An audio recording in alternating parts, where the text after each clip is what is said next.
राधे राधे। प्रणाम सभी को। वसुदेव सुतम देवम कंसचाणूरमर्दनम देवकी परमानंदम कृष्णम वंदे जगद्गुरुम। श्री कृष्णम वंदे जगद्गुरुम। कल के वीडियो में श्लोक संख्या 35 तक की चर्चा हो गई थी। अब आगे 36वें श्लोक से अब आगे के श्लोक से अर्जुन भगवान की स्तुति करना आरंभ करते हैं।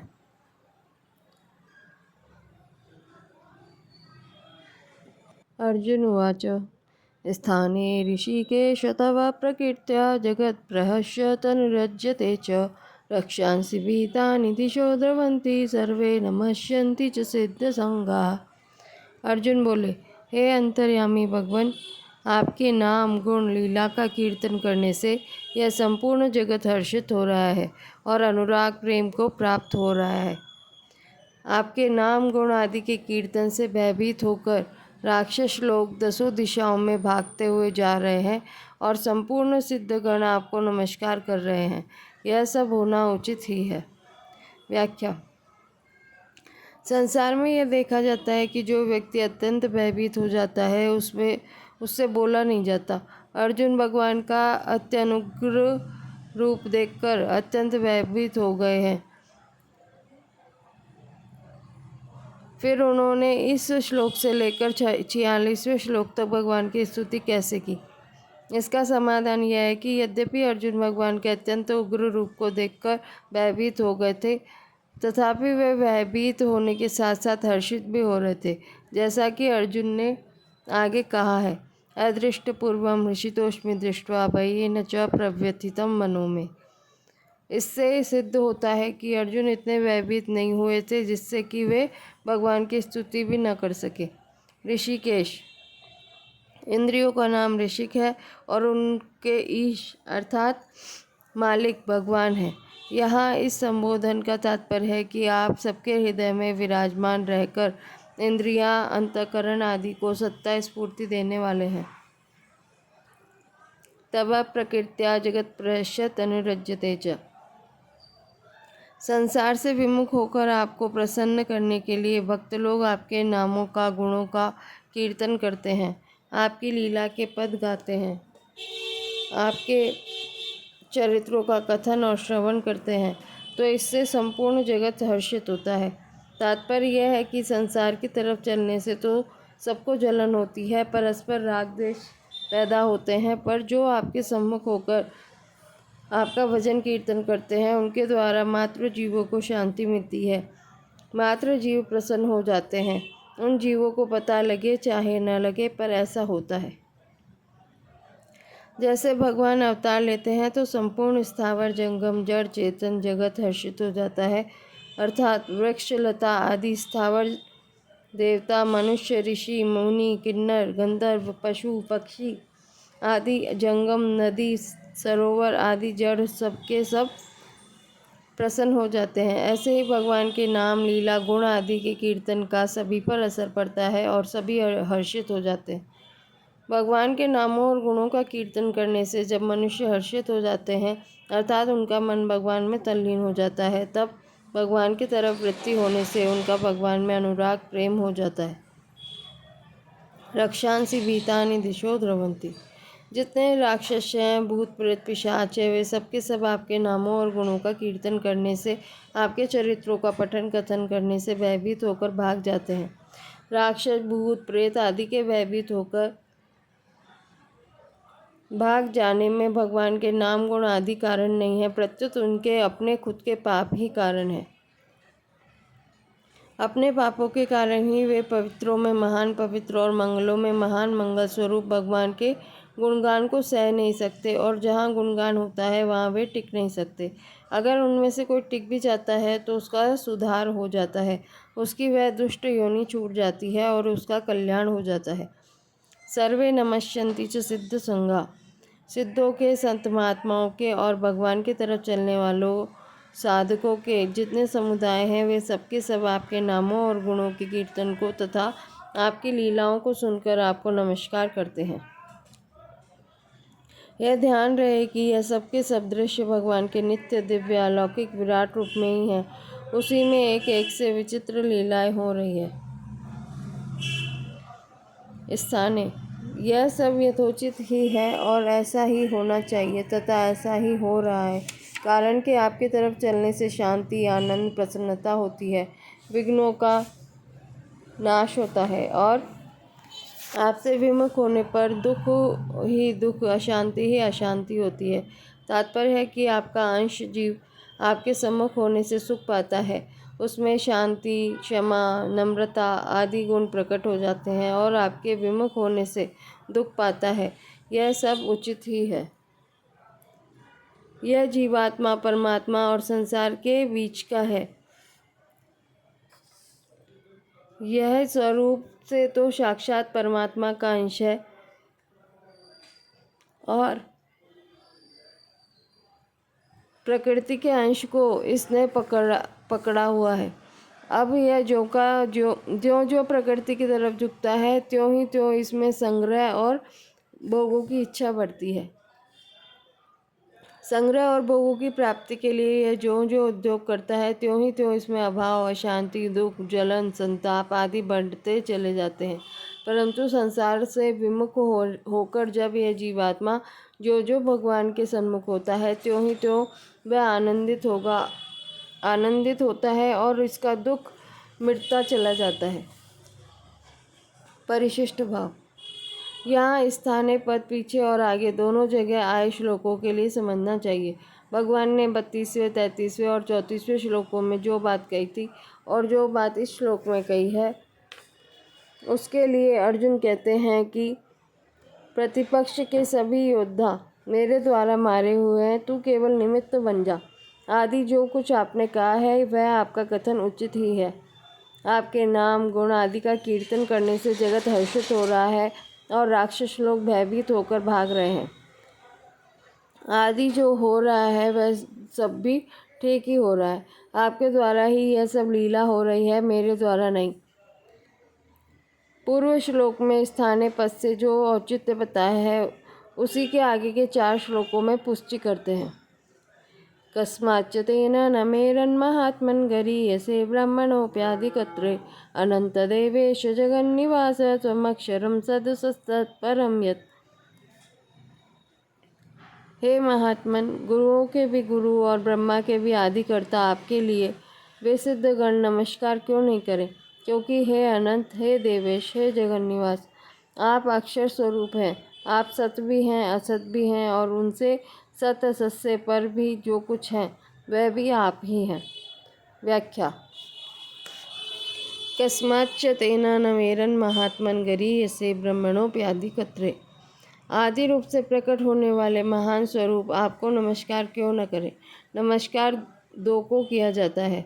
पहला, जिनसे मनुष्य को शिक्षा मिलती है, प्रकाश मिलता है, ऐसे आचार्य, गुरुजन आदि को नमस्कार किया जाता है। और दूसरा, जिनसे हमारा जन्म हुआ है, उन माता पिता को तथा आयु विद्या आदि में अपने से बड़े पुरुषों को नमस्कार किया जाता है। अर्जुन कहते हैं कि आप गुरुओं के भी गुरु हैं, गरीयसे, और आप सृष्टि की रचना करने वाले पितामह ब्रह्मा जी को भी उत्पन्न करने वाले हैं। ब्रह्मण्योऽप्याधिकर्त्रे। अतः सिद्ध महापुरुष आपको नमस्कार करें, यह उचित ही है। अनंत। आपको देश, काल, वस्तु, व्यक्ति आदि किसी की भी दृष्टि से देखें, आपका अंत नहीं आता। तात्पर्य है कि आपको देश की दृष्टि से देखें तो आपका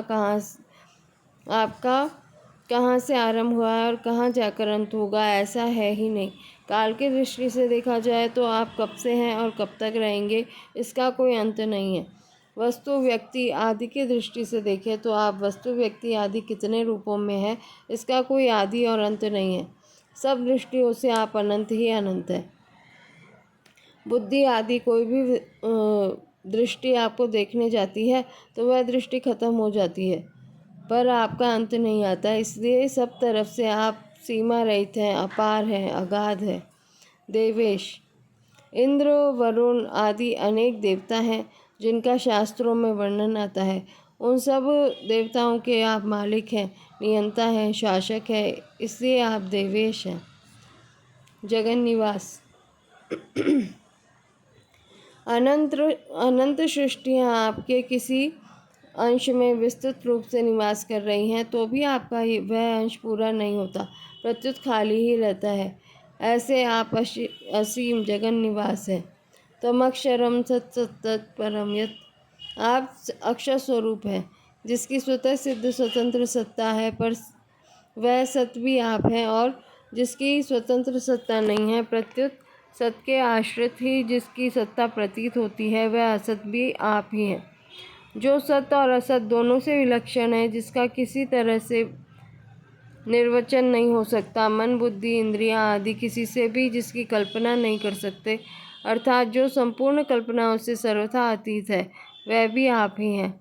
तात्पर्य यह हुआ कि आपसे बढ़कर दूसरा कोई है ही नहीं, हो सकता ही नहीं और होना संभव ही भी नहीं। ऐसे आपको नमस्कार करना उचित ही है। परिशिष्ट भाव। 9वें अध्याय में आए सत सच्चाहम पद से और यहाँ आए सत सत परम यत पदों से परमात्मा के सगुण रूप की अनंतता समग्रता सिद्ध होती है। सत और असत दोनों सापेक्ष होने से लौकिक हैं, और जो इनसे परे हैं वह निरपेक्ष होने से अलौकिक है। लौकिक और अलौकिक दोनों ही समग्र परमात्मा के रूप हैं। परमात्मा की परा और अपरा प्रकृति सत असत रूप से परे नहीं है, पर परमात्मा सत असत से परे भी है। मत्ता परतरम नान्यत किंचिद अस्ति धनंजय। सगुण के अंतर्गत तो निर्गुण आ सकता है, पर निर्गुण के अंतर्गत सगुण नहीं आ सकता, कारण कि सगुण में निर्गुण का निषेध नहीं है, जबकि निर्गुण में गुणों का निषेध है। अतः निर्गुण एक देशी होता है, अर्थात उसके अंतर्गत सब कुछ नहीं आता, परंतु सगुण के अंतर्गत सब कुछ आ जाता है, कुछ भी बाकी नहीं रहता। इसलिए अर्जुन सत सत परम यत पदों से मानो यह कहते हैं कि सत भी आप है, असत भी आप है, और सत असत के सिवाय जो कुछ हमारी कल्पना में आ सकता है वह भी आप ही है। ज्ञान की दृष्टि से जो न सत कहा जा सकता है और न असत कहा जा सकता है, वह अनिर्वचनीय तत्व भी आप ही है। न सत्तन्ना सदुच्यते। तात्पर्य है कि आपके सिवाय न तो कोई हुआ है, न कोई है, न कोई होगा और न कोई हो सकता है, अर्थात केवल आप ही आप हैं। त्वमादिदेव पुरुष पुराणस्त्वमस्य विश्वस्य परम निधानम वेत्तासि वेद्यम च परम च धाम त्वया ततं विश्वमनंतरूप। आप ही आदिदेव और पुराण पुरुष हैं तथा आप ही इस संसार के परम आश्रय हैं। आप ही सबको जानने वाले, जानने योग्य और परम धाम है। हे अनंत रूप, आपसे ही संपूर्ण संसार व्याप्त है। व्याख्या। त्वमादिदेव पुरुष पुराण। आप संपूर्ण देवताओं के अग्निदेव आदिदेव हैं, क्योंकि सबसे पहले आप ही प्रकट होते हैं। आप पुराण पुरुष हैं, क्योंकि आप सदा से हैं और सदा ही रहने वाले हैं। त्वमस्य विश्वस्य परम निधानम। देखने, सुनने, समझने और जानने में जो कुछ संसार आता है और संसार की उत्पत्ति, स्थिति, प्रलय आदि जो कुछ होता है, उस सबके परम आधार आप हैं। वेत्तासि। आप संपूर्ण संसार को जानने वाले हैं, अर्थात भूत, भविष्य और वर्तमान काल तथा देश, वस्तु, व्यक्ति आदि जो कुछ है उन सबको जानने वाले सर्वज्ञ आप ही हैं। वैद्यम। वेदों, शास्त्रों, संत महात्माओं आदि के द्वारा जानने योग्य केवल आप ही हैं। परम धाम, जिनको मुक्ति, परमपद आदि नामों से कहते हैं, जिसमें जाकर फिर लौटकर नहीं आना पड़ता और जिसको प्राप्त करने पर करना, जानना और पाना कुछ भी बाकी नहीं रहता, ऐसे परम धाम आप हैं। अनंत रूप।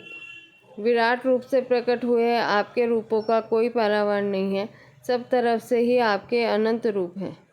त्वया ततं विश्वम। आपसे यह संपूर्ण संसार व्याप्त है, अर्थात संसार के कण कण में आप ही व्याप्त हो रहे हैं। परिशिष्ट भाव। अर्जुन भगवान की कही बात को ही कह रहे हैं। आदि देव, इसको भगवान ने अहम आदि ही देवानाम महर्षिणाम च सर्वशः पदों से कहा था। यद्यपि प्रकृति भी अनादि है, प्रकृति पुरुषम चैव विद्यनादि उभावपि, तथापि अनादि होते हुए भी प्रकृति परमात्मा के अधीन आश्रित है, कारण कि प्रकृति परमात्मा की परिवर्तनशील शक्ति है।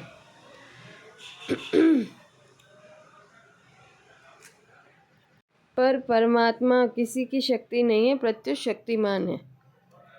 पुराणः, इसको भगवान ने पुराणम पद से कहा था। भगवान से पुराना कोई नहीं है क्योंकि वे कालातीत है। परमम निधानम, इसको भगवान ने निधानम पद से कहा था। सृष्टि अनंत है पर वह भी भगवान के एक देश में रहती है। वेत्ता, इसको भगवान ने वेदाहम संतीतानि आदि पदों से कहा था।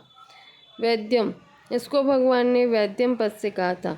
परमम धाम, इसको भगवान ने यम प्राप्य न निवर्तन्ते तद्धाम परमम मम पदों से कहा था। त्वया तम ततम विश्वम, इसको भगवान ने येन सर्वमिदं ततम और मया तत्मिदं सर्वम पदों से कहा था। वायुर्यमोऽग्निर्वरुणः शशांकः प्रजापतिस्त्वं प्रपितामहश्च नमो नमस्तेस्तु सहस्रकृत्वा पुनश्च भूयोऽपि नमो नमस्ते। आप ही वायु, यमराज, अग्नि, वरुण, चंद्रमा, दक्ष आदि प्रजापति और प्रपितामह ब्रह्मा जी के भी पिता हैं। आपको हजारों बार नमस्कार हो, नमस्कार हो। और फिर भी आपको बार बार नमस्कार हो, नमस्कार हो। व्याख्या। वायु, जिससे सबको प्राण मिल रहे हैं, मात्र प्राणी जी रहे हैं, सबको सामर्थ्य मिल रही है, वह वायु आप ही है। अग्नि, जो सब में व्याप्त रहकर शक्ति देता है, प्रकट होकर प्रकाश देता है और जठराग्नि के रूप में अन्न का पाचन करता है, वह अग्नि आप ही है। वरुण, जिसके द्वारा सबको जीवन मिल रहा है, उस जल के अधिपति वरुण आप ही हैं। शशांक, जिससे संपूर्ण औषधियों का, वनस्पतियों का पोषण होता है, वह चंद्रमा आप ही हैं। प्रजापति, प्रजा को उत्पन्न करने वाले दक्ष आदि प्रजापति आप ही हैं। प्रपितामह, पितामह ब्रह्मा जी को भी प्रकट करने वाले होने से आप प्रपितामह हैं। नमो नमस्तेस्तु सहस्रकृत्वा पुनश्च भूयोऽपि नमो नमस्ते। इंद्र आदि जितने भी देवता हैं, वे सब के सब आप ही हैं। आप अनंत स्वरूप हैं। आपकी मैं क्या स्तुति करूं, क्या महिमा गाऊं। मैं तो आपको हजारों बार नमस्कार ही कर सकता हूं और कर ही क्या सकता हूं। कुछ भी करने की जिम्मेवारी मनुष्य पर तभी तक रहती है जब तक अपने में करने का बल अर्थात अभिमान रहता है। जब अपने में कुछ भी करने की सामर्थ्य नहीं रहती, तब करने की जिम्मेवारी बिल्कुल नहीं रहती। अब वह केवल नमस्कार ही करता है, अर्थात अपने आप को सर्वथा भगवान के समर्पित कर देता है। फिर कराने का सब काम शरण्य भगवान का ही रहता है, शरणागत का नहीं। नमः पुरस्तादत पृष्ठतस्ते नमोस्तुते सर्वतेव सर्व अनंत वीर्यामित विक्रमस्वं सर्वं समाप्नोषि ततोषि सर्व। हे सर्वस्वरूप, आपको आगे से भी नमस्कार हो और पीछे से भी नमस्कार हो। आपको सब ओर से, दशों दिशाओं से ही नमस्कार हो। हे अनंत वीर, असीम पराक्रम वाले, आपने सबको एक देश में समेट रखा है, अतः सब कुछ आप ही हैं। व्याख्या। नमः पुरस्तादत पृष्ठतस्ते नमोस्तुते सर्वतेव सर्व। अर्जुन भयभीत हैं, मैं क्या बोलूं, यह उनकी समझ में नहीं आ रहा है, इसलिए वे आगे से, पीछे से, सब ओर से अर्थात दशों दिशाओं से केवल नमस्कार ही नमस्कार कर रहे हैं। अनंत वीर्यामित विक्रमस्त्वम। अनंत वीर्य कहने का तात्पर्य है कि आप तेज, बल आदि से भी अनंत हैं, और अमित विक्रम कहने का तात्पर्य है कि आपके पराक्रम युक्त संरक्षण आदि कार्य भी असीम है। इस तरह आपकी शक्ति भी अनंत है और पराक्रम भी अनंत है। सर्वम समाप्नोषि ततोषि सर्व। आपने सबको समावृत कर रखा है, अर्थात संपूर्ण संसार आपके अंतर्गत है। संसार का कोई भी अंश ऐसा नहीं है जो कि आपके अंतर्गत न हो। अर्जुन एक बड़ी अलौकिक विलक्षण बात देख रहे हैं कि भगवान अनंत सृष्टियों में परिपूर्ण व्याप्त हो रहे हैं और अनंत सृष्टियां भगवान के किसी अंश में हैं। परिशिष्ट भाव। भगवान के दिव्य विराट रूप को देखकर अर्जुन ने कहा कि आप अपने तेज से संसार को संतप्त कर रहे हैं। स्वतेजसा विश्वमिदं तपन्तुम। तो संतप्त करने वाले और संतप्त होने वाले दोनों एक ही विराट रूप के अंग हैं। भगवान के उग्र रूप को देखकर तीनों लोग व्यथित हो रहे हैं। लोकत्रयं प्रव्यथितम महात्मन। तो व्यथित होने वाली त्रिलोकी भी भगवान के विराट रूप का ही अंग है। भगवान को देखकर देवता भयभीत होकर उसका गुणगान कर रहे हैं। केचित भीता प्रांजलियो गृह्णन्ति। और राक्षस लोग भयभीत होकर दशों दिशाओं में भाग रहे हैं। रक्षांसि भीतानि दिशो द्रवन्ति। तो भयभीत होने वाला देवता और राक्षस भी भगवान के विराट रूप के ही अंग है। कारण कि ये देवता राक्षस आदि कुरुक्षेत्र में नहीं थे, प्रत्युत भगवान के विराट रूप में ही अर्जुन को दिख रहे थे। ब्रह्मा विष्णु शंकर रुद्र आदित्य वसु साध्यगण विश्वदेव अश्विनी कुमार मरुदगण पितृगण सर्प गंधर्व यक्ष राक्षस असुर ऋषि महर्षि सिद्धगण वायु यमराज अग्नि वरुण चंद्रमा सूर्य आदि और इनके सिवाय भीष्म द्रोण कर्ण जयद्रथ आदि समस्त राजा लोग, ये सब के सब दिव्य विराट रूप के ही अंग हैं। इतना ही नहीं, अर्जुन संजय धृतराष्ट्र तथा कौरव और पांडव सेना भी उसी विराट रूप के ही अंग है। सर्वम समाप्नोषि ततोषि सर्व। तात्पर्य है कि जड़ चेतन स्थावर जंगम रूप से जो कुछ देखने सुनने सोचने में आ रहा है, वह सब अविनाशी भगवान ही है।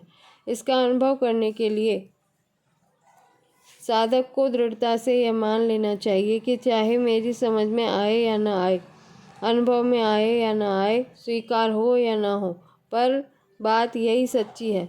जैसे जल के एक कण में और समुद्र में एक ही जल तत्व परिपूर्ण है, ऐसे ही छोटी से छोटी और बड़ी से बड़ी प्रत्येक वस्तु में एक ही परमात्मा तत्व परिपूर्ण है। ऐसा मानकर वह हर समय मन ही मन सबको नमस्कार करता रहे। उसको वृक्ष नदी पहाड़ पत्थर दीवार आदि जो कुछ भी दिखे, उसमें अपने इष्ट भगवान को देखकर वह प्रार्थना करे कि हे नाथ, मुझे अपना प्रेम प्रदान करो। हे प्रभु, आपको मेरा नमस्कार हो। ऐसा करने से उसको सब जगह भगवान दिखने लग जाएंगे, क्योंकि वास्तव में सब कुछ भगवान ही है। इससे आगे के श्लोकों की चर्चा कल करेंगे। राधे राधे।